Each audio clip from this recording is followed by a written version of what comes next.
pares de espermatozoides temporales.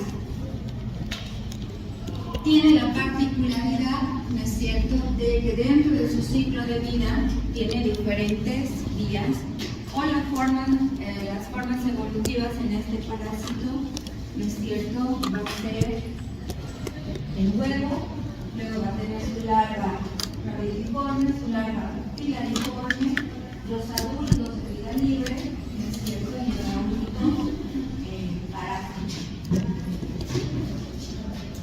La enfermedad de la patogenia va a ser característica, ¿no es cierto?, más que todo a nivel cutáneo. ¿Por qué? Porque una de las fuentes de infección para este parásito justamente es la penetración de la piel, ¿no es cierto?, a través de la planta de los pies, ingresando por los pies, obviamente va a entrar los vasos capilares, va a entrar los ganglios linfáticos, ¿no es cierto?, y viene a producir en cierta manera un ciclo de Gauss, porque circula por todo el cuerpo. Y llega también hacia la parte del pulmón, que juntamente con las cariasis y con las mucinarias, ¿no es cierto?, llegan a conformar lo que es el síndrome del hombre. Lo más característico va a ser esta elevación de la piel, ¿ya?, con estas lesiones, que a diferencia del Necator americanus, ¿no es cierto?, de igual manera los ambos más o menos tienen la misma característica, porque obviamente van a tener prurito, ¿no es cierto?, la dermatitis pruriginosa, pueden tener ampollas, un aumento de volumen a nivel local de la planta de los pies. Si bien el Necator va hacia los surcos interdigitales, ¿no es cierto?, pero este parásito por lo general va a formar mucha más lesión, va a formar algunos caminos alrededor por donde se va transportando. Ya cuando hay una invasión en la piel tenemos estas características, ¿no es cierto? La lesión se va a llamar nuestra dermatitis pruriginosa, ya por una larva Milans cutánea, pero por una larva Urens. Las lesiones pulmonares obviamente van a estar, si es que hay afectación, ¿no es cierto?, a nivel de pulmón, síntomas inespecíficos, puede ser tos, puede haber expectoración. Lo más llamativo va a ser que ante una analítica de sangre, ¿no es cierto?, va a haber una hipereosinofilia, que es lo que lo va a caracterizar.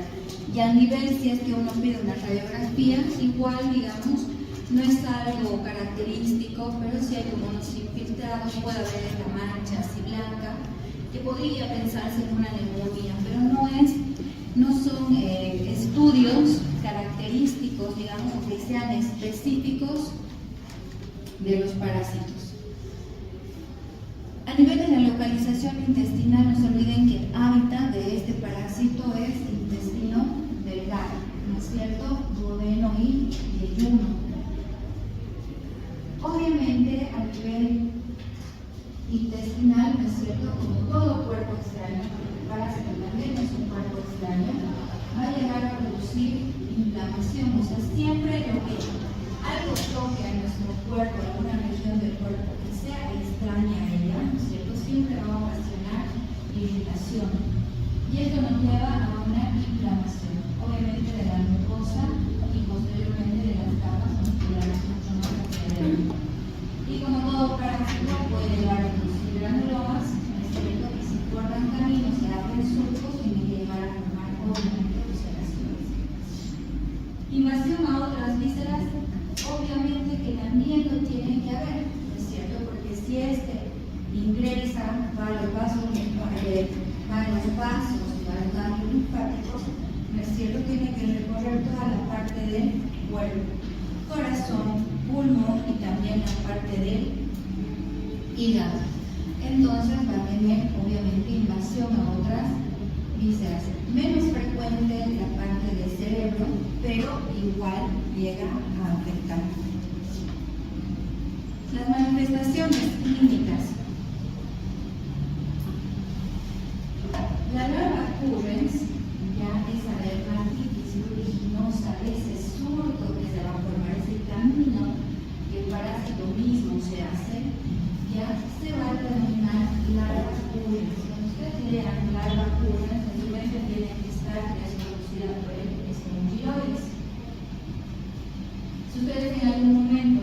larva migrans, tienen que pensar en su mente que va escalado por el Acinetobacter, ¿no es cierto? O el Mercator americanus. Entonces siempre van a ver larva currens y larva migrans, ¿ya? La currens por el strongyloides no solamente abarca, digamos, la parte de la planta de los pies, también puede abarcar la parte de las piernas, ¿no es cierto? Y lugares que pueden ascender, obviamente, por todo el tejido, y este gusano se mueve en la parte de la dermis.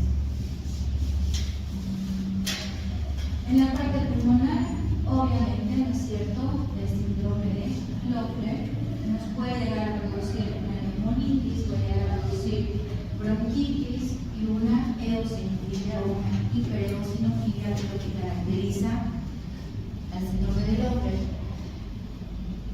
Todo lo que es la neumonía y bronquitis obviamente lleva su sintomatología, ¿no? Está acompañada de tos, puede ser una tos seca, puede ser una tos productiva.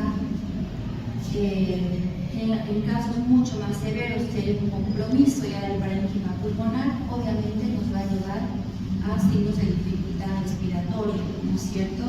Que cueste mucho respirar y veamos a una persona que aparte de las costillas se puedan llegar a hundir por la parte de sensación de aire. A nivel intestinal, si este parásito se ubica en la primera porción que es el intestino delgado, obviamente va a haber un dolor epigástrico que se puede confundir a veces con una epigastralgia, ¿no es cierto? O una gastritis. ¿Cuáles van a ser los más comprometidos? Siempre, ¿no es cierto?, pacientes que van a estar muy deficientes y bien competentes, ¿no? Y a nivel de la piel tenemos el síndrome de la larva currens, que es una dermatitis pruriginosa. Todo lo que termina en itis, ¿no es cierto?, es inflamación. Entonces ya hay una inflamación de la piel pruriginosa, quiere decir que produce mucho escozor, ¿no es cierto?, mucho picor. Y las lesiones obviamente son esas, que muchas veces ya uno las puede confundir con los artrópodos, ya que podemos llevar eso y muchas veces se confunde con una escabiasis, porque no siempre van a encontrar, así como esta, digamos, como se ve en la planta del pie, ¿no es cierto?, una figura que hace su camino, hace su surco. Muchas veces por el rascado, ¿no es cierto?, ya se llegan a producir lesiones, ¿no? Y a veces se confunde con el tractores escabílicos. Las complicaciones, si es que llegara a nivel cerebro, obviamente va a haber una inflamación de la parte de la masa encefálica y nos va a llegar a producir una meningitis. Si nos llega a corazón, endocarditis, puede producir una neumonía, ¿no es cierto?, y una peritonitis si es que la mucosa está muy ulcerada y se llega a perforar.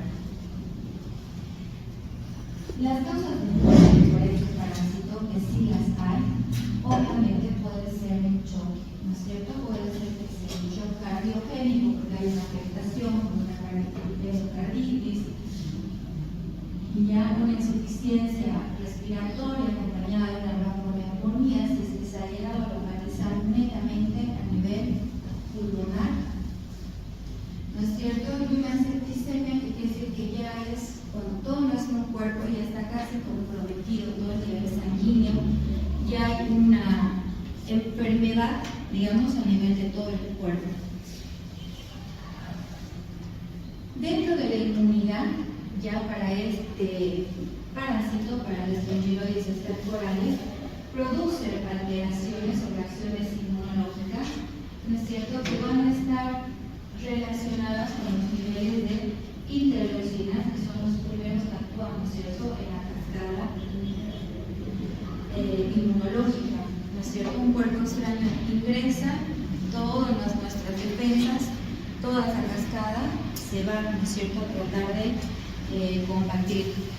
Entonces puede haber un aumento, una reducción de las interleucinas 4 y interleucina 13, que estas más que todo están a nivel intestinal.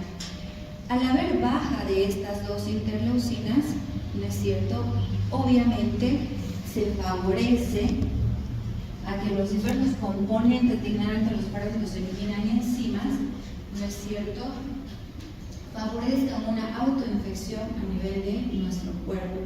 Más que todo esto hablando a nivel intestinal. Ya, y como vemos aquí, ¿no es cierto?, nuevamente, quien va a ingresar por el pie, ¿no es cierto?, va a ser lo que tenemos, no se olviden, hay dos caminos, como dice aquí, hay un ciclo indirecto o hay un ciclo directo. Primero, el cuerpo, ¿no es cierto?, va a eliminar a través de la materia fecal a las larvas rapitiformes. Las larvas rapitiformes tienen que caer al suelo, ¿no es cierto?, en tierra, y van a salir las larvas filariformes, y estas van a ser parásitos adultos. En los adultos de vida libre, los que están en tierra, va a haber diferencia entre un parásito hembra y un parásito macho. Bien, y estos obviamente van a reproducirse, y nuevamente, como vemos, ¿no es cierto?, hay eliminación de huevos, tenemos la larva rapitiforme y la larva filariforme. En esta evolución, ¿no es cierto?, en las larvas de vida o parásitos de vida libre, tenemos la diferencia entre hembra y macho, y continúa su reproducción y maduración en tierra, que es un camino. El otro camino es se elimina la larva rapitiforme, esta va a madurar, ¿no es cierto?, a una larva filariforme, y al fin y al cabo la que nos va a producir o la fuente de infección va a ser la larva filariforme, porque esta es la que va a ingresar o va a penetrar, ¿no es cierto?, la piel a nivel de la planta de los pies. Este va a ingresar, obviamente, al transcurrir por toda la parte del torrente sanguíneo, tiene que pasar por el corazón, y el corazón obviamente tiene que pasar hacia la parte pulmonar. Y en la parte pulmonar, ¿no es cierto?, vuelve a salir a través de la faringe, y tiene que llegar, ¿no es cierto?, a la mucosa del intestino delgado, modelo ahí, y es aquí, en este lugar, donde va a ocurrir la parte de la inmunidad, con disminución de estas dos interleucinas, de la interleucina 4 y de la interleucina 13. Ya, y al bajar estas, ¿no es cierto?, obviamente el cuerpo está sensible, va a haber defensas, entonces ahí cuando las sustancias de los parásitos comienzan a producir, y es ahí donde se puede llegar a producir una infección masiva.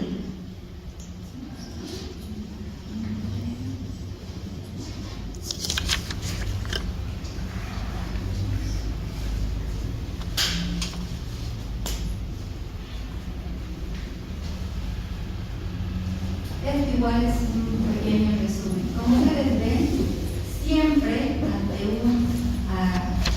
cuando entra la larva, ¿no es cierto?, va a haber una reacción antígeno-anticuerpo, ¿no es cierto? Y ante esa reacción siempre van a estar así como primera línea, ¿no es cierto?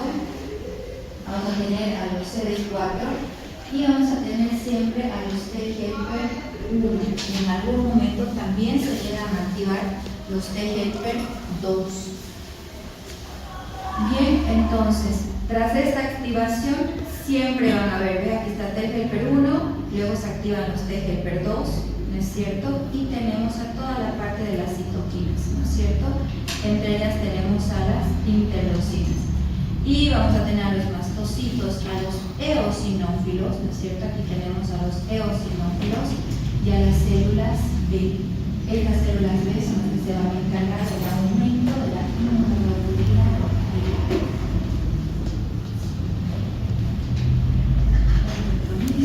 diagnóstico. El diagnóstico, si uno lo puede, obviamente ya son lesiones macroscópicas, las vamos a poder observar, ¿no es cierto?, directamente. ¿Y qué es lo que vamos a observar a nivel de la piel? Van a ser estas lesiones, ¿no es cierto? Obviamente aquí están ya marcadas y van a ser unas lesiones vertiginosas, ¿no es cierto?, porque tienen la característica de formar como una víbora, como una serpiente, abriéndose campo. Y si vemos aquí, esta ya es una lesión, obviamente, por la Lagerfurren, por ese parásito, ¿no es cierto?, que generalmente ya es algo casi diseminado. A diferencia de la larva miras no asciende tanto, digamos, hacia la parte superior. Más que todo se mantiene la planta de los pies. De igual manera hace su surco, ¿no es cierto?, pero es más local. En cambio, este parásito llega hacia ascender. Y obviamente también hay lesiones, ¿no es cierto?, que son por rascado, que a veces uno piensa que puede ser alguna dermatitis por otra causa que no sea parásito, ¿no? Pero tienen esas características, ya que hacen estos surcos. Aquí sí se llega a diferenciar con el Sarcoptes escabei, porque el Sarcoptes escabei, si bien también forma unos surcos, ya, pero son surcos que generalmente se comunican. En cambio aquí tenemos que se entrecortan. Además que el Sarcoptes escabei, otra diferencia con el Strongyloides es que el Sarcoptes escabei comienza en la parte abdominal. Bien, y se va también hacia los surcos.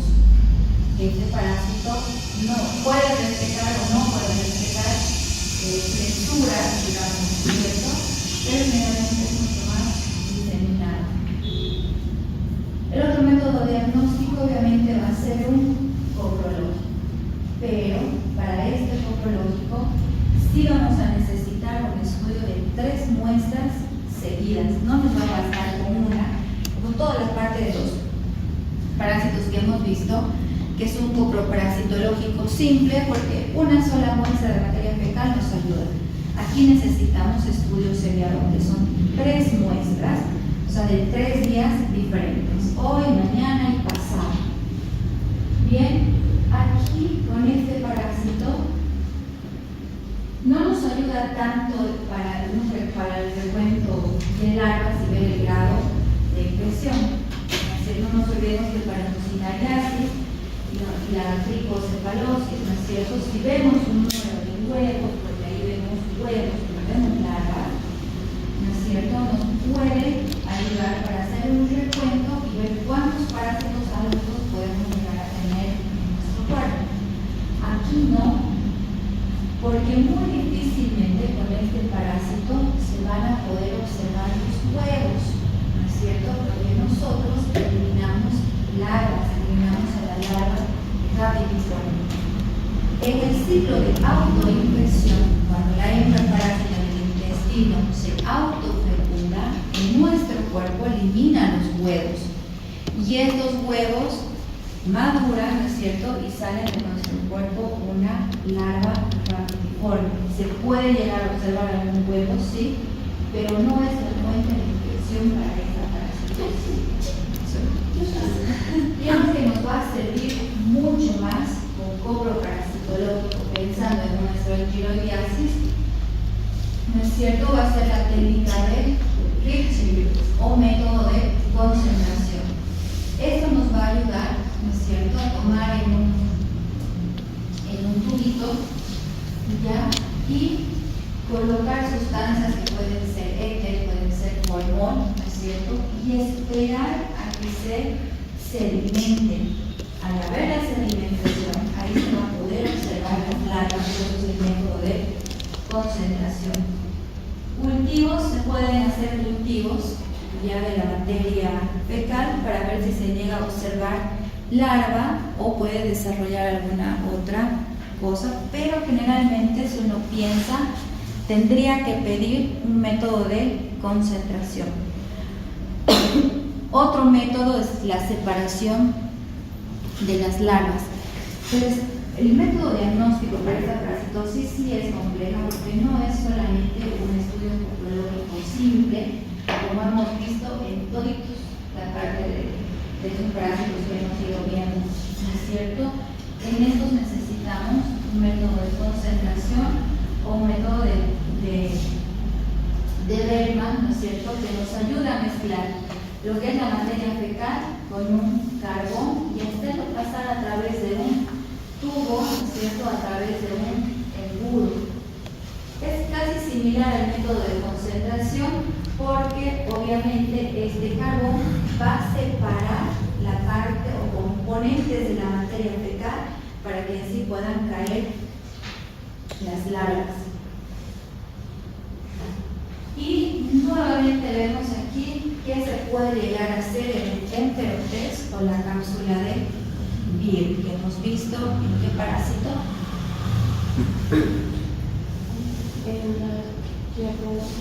En la Giardiasis, ¿no es cierto?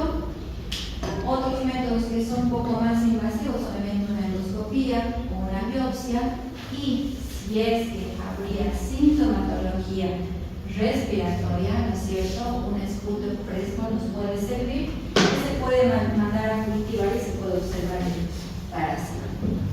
Dentro de la epidemiología, ¿no es cierto?, estamos aquí en total. Si bien a nivel Bolivia, más que todo, yo sigo con este artículo porque es el más actualizado, no hay un alto porcentaje ya de las toxicidades, tenemos un 8.5. ¿Se acuerdan que la oxinariasis es casi un 40% y la ascariasis un 50%? Hay mucha más prevalencia de ascariasis, ucinariasis y de la tricocefalosis también, más que aquí tenemos la trichuris con un 60%, ¿no es cierto? Y el estrongiloides es temporalis, pero igual es un 8%. En cuanto a edad, tenemos un rango de edad entre los 10 y 15 años con un 16%. A nivel mundial, ¿no es cierto?, es endémico con todos los colores cristales negros, ¿no es cierto?, y prendemos los que estamos con rojo y esporádicos, obviamente, los que están con amarillos. El parásito de igual manera es mucho más prevalente en climas tropicales y subtropicales. La prevención, uso de letrinas, ¿no es cierto?, para evitar la contaminación o la defecación al aire libre, un lavado de manos y que también tiene que entrar aquí el uso de calzados.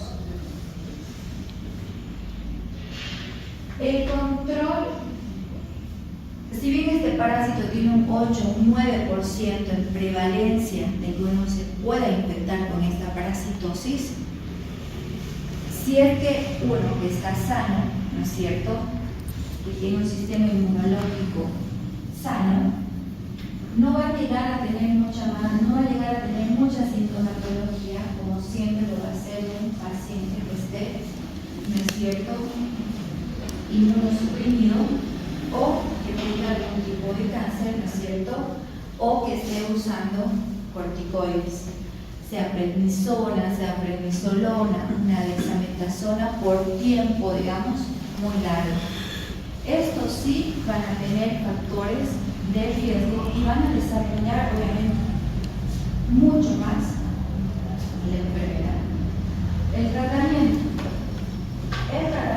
tenemos a los mismos, ¿no es cierto?, a los benzimidazoles, al mebendazol y al albendazol. Y aquí sí entra la ivermectina.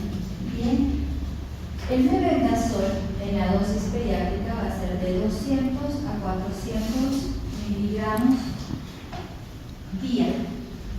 Aquí no estamos sacando por peso porque no nos está dando una dosis de 10 o de 20 por peso, no solamente los 200 o 400 miligramos día. Ya, igual manera son 3 días continuos. En la dosis de adulto 2 de 200 a 400 miligramos día, de igual manera son 3 días continuos. ¿Se acuerdan que si en el adulto en los otros parásitos era 500, ¿no es cierto? Un comprimido y era un solo día. Aquí en ambos, en la parte pediátrica, en la parte adulta, son 3 días consecutivos. El albendazol, 400 miligramos día, ¿ya? Pero hacemos 7 días. Marca la diferencia con los otros parásitos que hemos visto en cuanto a la dosis del albendazol en cuestión de la duración del tratamiento antiparasitario. El de elección, el tratamiento antiparasitario de elección para esta parasitosis va a ser la ivermectina. Ya, esta sí se da por peso, 200 microgramos por kilogramo de peso día. Si tengo a alguien que pesa 30, ¿no es cierto? 30 por 20, ¿no es cierto? Esa va a ser su dosis y damos esa misma dosis al decir días una sola vez cada día, ¿no es cierto? 3 por 2, 6. Son 600 microgramos, ¿no es cierto? Cada 24 horas por 2 días consecutivos. Hoy y mañana me tomo esa dosis. Ya tiene la misma dosis tanto para adultos como para la parte pediátrica. Listo.